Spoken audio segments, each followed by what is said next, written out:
é o que nos é familiar. E aquilo que nos é familiar é a nossa zona de conforto. Ainda que este familiar que tenhamos desenvolvido tenha sido um familiar, uma zona de conforto infeliz, triste. Por exemplo, certa feita nós percebemos que ao adoecermos, passamos a ter a atenção que não conseguimos de outra forma.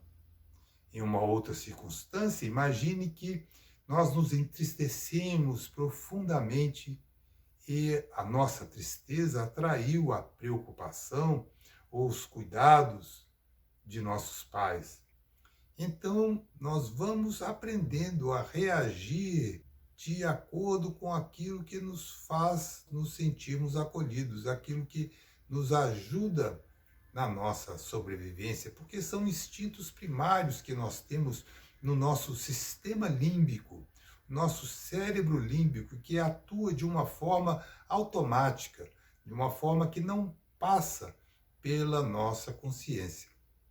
Então, nós criamos esta zona de conforto, onde nós aprendemos a nos movimentar com a desenvoltura ou com o conhecimento. E quando eu falo a nos movimentar com desenvoltura, essa desenvoltura pode ser a dor, mas é uma dor que eu consigo, eu a conheço, eu consigo lidar com ela.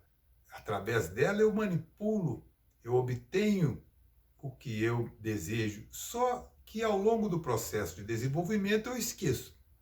Aí vamos imaginar que mais à frente, eu já adulto, me case, tenha minha própria família e reproduzo aqueles pensamentos, aquelas críticas, os sentimentos que tinha quando criança, mas não identifico que são aqueles mesmos sentimentos, mas sinto a ansiedade daqueles sentimentos. Qual a ansiedade? A ansiedade de ser aceito, a ansiedade de ser aprovado, e muitas vezes surpreendido eu vou ver então eu agir para com os meus familiares da mesma maneira que meus pais agiam comigo, da mesma maneira que os meus tutores agiam comigo, os meus professores, aquelas situações que eu criticava, que eu dizia, eu nunca vou ser assim. Mas quando nós criticamos uma situação porque ficamos marcados emocionalmente, o nosso cérebro é como se tirasse uma fotografia daquele momento que fica marcado em nossa estrutura mental e nós passamos a reagir a esta fotografia mental, uma emoção que nos impactou. E quanto mais nos impacta, mais se fixa em nosso cérebro. Então, quando mais tarde certas situações começam a visitar a minha existência, eu vou ver surpreendido eu agir daquelas maneiras que dizia ou efetivamente sentia com intensidade que nunca quereria fazer. Ao sentir esta inadequação e não conseguindo identificar de onde isso vem, por que eu sou assim, eu começo a puxar o fio de todas as situações alinhadas com a crítica, com o julgamento, com o não merecimento e vou progressivamente desenvolvendo um processo de depressão.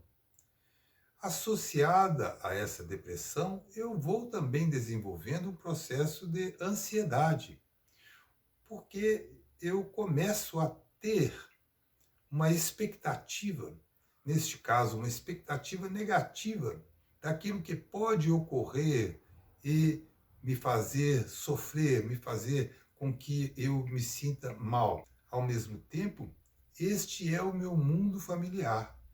Esta é a minha zona de conforto. É muito curiosa esta situação, que algo que nos faz sofrer seja a nossa zona de conforto. É porque a zona de conforto é o conhecido, é o familiar. E o nosso cérebro desde os primórdios dos seres humanos, é treinado a evitar o desconhecido, porque é no desconhecido que pode ter um predador, uma situação que nos tire a vida, uma situação que ameace a nossa sobrevivência e a do nosso grupo, e toda a nossa estrutura cerebral, então, ela é feita para nos manter vivos. A zona de conforto é aquela onde nós transitamos pelo conhecido, nos comportando de acordo com um processo subconsciente ancestral, um processo que é corporal, que é o sistema nervoso límbico, que é o sistema nervoso autônomo.